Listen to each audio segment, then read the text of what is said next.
পৌলমী দাস কালীঘাটে হস্টেলে থেকে পড়াশোনা করেন। বাবা মায়ের কড়া নির্দেশ, দিনে দুবার নিয়ম করে বাড়িতে ফোন করতেই হবে। বাবা মা ছাড়াও হাজারো বন্ধু বান্ধব, ফোন কি আর হিসেব করে করা যায়? আর শুধু ফোনই বা কেন, পড়াশোনার জন্য নেট তো চাই।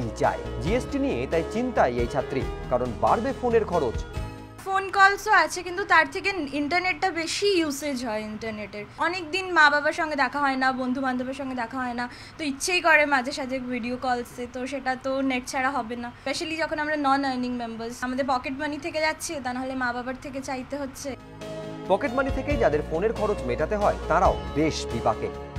আমার কাছে তো একটু প্রবলেমেটিক আছে, কারণ স্টুডেন্ট লাইফে এখন ফোন বেশি। যাই হোক, পড়াশোনার দিক দিয়ে টিচার্সদের সঙ্গে কথা বলা, ফ্রেন্ডসদের সঙ্গে কথা বলা, এখন বাইরে থাকছি, চার্জ বেড়ে গেলে এখন সবসময় তো, আর এটা পকেট মানি থেকেই যাচ্ছে, তো এখন এক্সট্রা যাবে।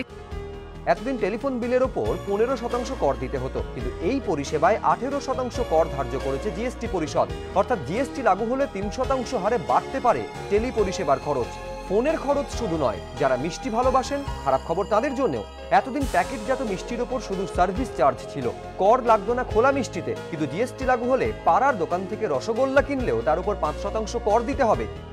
আমরা তো খুবই মিষ্টি খেতে ভালোবাসি, এখন মিষ্টির দাম বেড়ে গেলে তো আমাদের একটু প্রবলেমই হবে। বাংলার মিষ্টিতে কোনো রকমেরই কোনো ট্যাক্সেশন ছিল না, যেটা হচ্ছে আমাদের ইনকাম ট্যাক্সই দিতে হতো একটাই। কাস্টমারদের রেগুলার মিষ্টি, বাড়ির জন্য মিষ্টি লাগে, তারা রেগুলার একটা একটা বার্ডেন পড়ছে তাদের ঘাড়ে, আর আমাদেরও সেলস ডাউন হবে, এটা আমরা মনে করছি। জিএসটির ফলে মহার্ঘ হতে চলেছে সিনেমা দেখাও। হল মালিকদের দাবি, এতদিন অন্যান্য ভাষার ছবির ক্ষেত্রে 30% কর দিতে হতো, কিন্তু বাংলা সিনেমার ক্ষেত্রে কর ছিল মাত্র 2%। জিএসটি লাগু হলে সবের ওপর কর দিতে হবে 28%। অনেক পড়ছি ভালো লাগছে না, একটু রিল্যাক্সেশন চাই, ফ্রেন্ডসরা মিলে চলো যাই ফিল্ম দেখতে, কিন্তু ওইটা আমরা ফ্রিকোয়েন্টলি করতে পারবো না। বাংলা হয়তো আমরা কমিয়ে উঠতে পারি।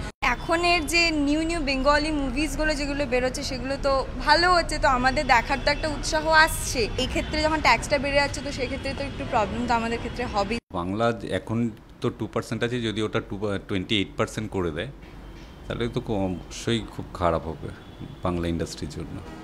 এছাড়াও জিএসটিতে বাড়ছে বিমার প্রিমিয়াম, বৈদ্যুতিন সরঞ্জাম, তামাকজাত দ্রব্য, 5 তারা হোটেলে খাওয়া, দামি হোটেলে থাকার খরচ। সব মিলিয়ে স্বস্তির পাশাপাশি অস্বস্তির কাঁটাও রয়েছে জিএসটিতে। চিন্তায় সাধারণ মানুষ। অরিত্রিক ভট্টাচার্য, এবিপি আনন্দ।